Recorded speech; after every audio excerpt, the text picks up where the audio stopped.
এই দেখো বন্ধুরা, এগুলো হচ্ছে জিওল মাছ। আজকে আমি রান্না করব কাঁচকলা আলু দিয়ে জিওল মাছ। তো চলো আগে মাছগুলোকে ভেজে নেওয়া যাক। এই দেখো বন্ধুরা, আমি কড়াই বসিয়ে দিয়েছি, উনুন ধরে দিয়েছি। আর মাছ ভাজার আগে খালি কড়াই আমি কটা জিরে আর একটা শুকনো লঙ্কা ভেজে নেব।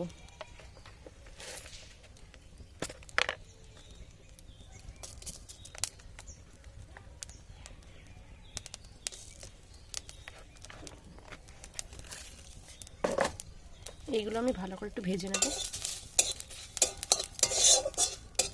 জিরেগুলো ভেজে তুলে নিয়েছি। এবার দিচ্ছি মধ্যে মাছ।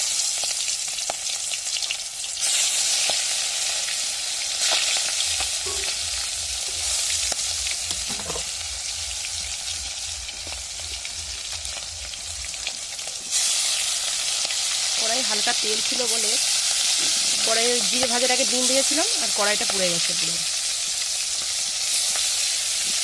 চাপ আগুনের জালটা বেশি পড়ে গিয়েছে। মাছগুলো ভেজে তুলে নিয়েছি। এবার আমি দিয়ে দেবো এই তেলে জিরে ফোড়ন।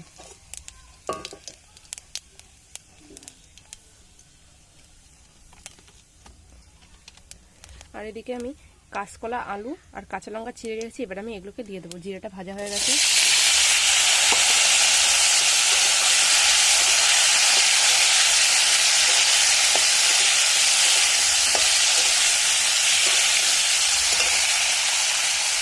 দিয়ে দিচ্ছি লবণ,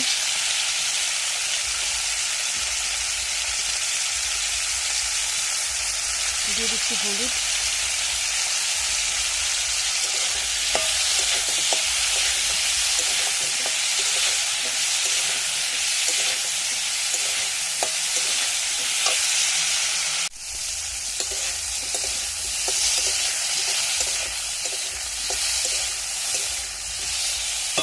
আলুটা কাঁচকলাটা ভালো করে ভাজা হয়ে গেছে। এবার আমি দিয়ে দেবো এর মধ্যে জল।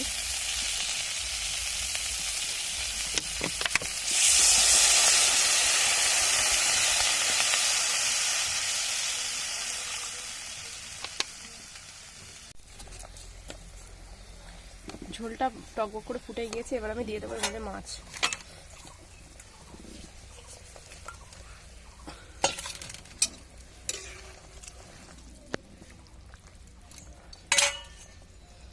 এই মাছটা আমার ভালো লাগে না, আমি ওই জন্য খাই না। শুধু তোমার দাদা ভাই আর মেয়ের জন্য শুধু রান্না করি। এই মাছ খেলে নাকি রক্ত হয়, কিন্তু আমার ভালো লাগে না।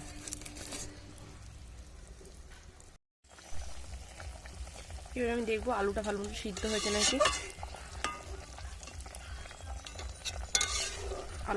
কলাটা ভালো নরম হয়ে গেছে। এবার আমি আগের থেকে ভেজে রাখা মশলাটা দিয়ে দেবো।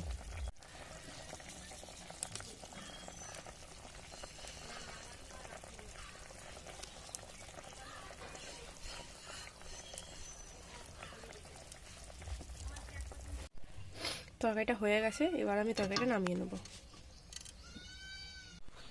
দেখো বন্ধুরা, আমি নামিয়ে নিয়েছি কাঁচকলা দিয়ে আলু দিয়ে জিওল মাছের ঝোল। তাই আজকের ভিডিওটা আমি এখানে শেষ করছি।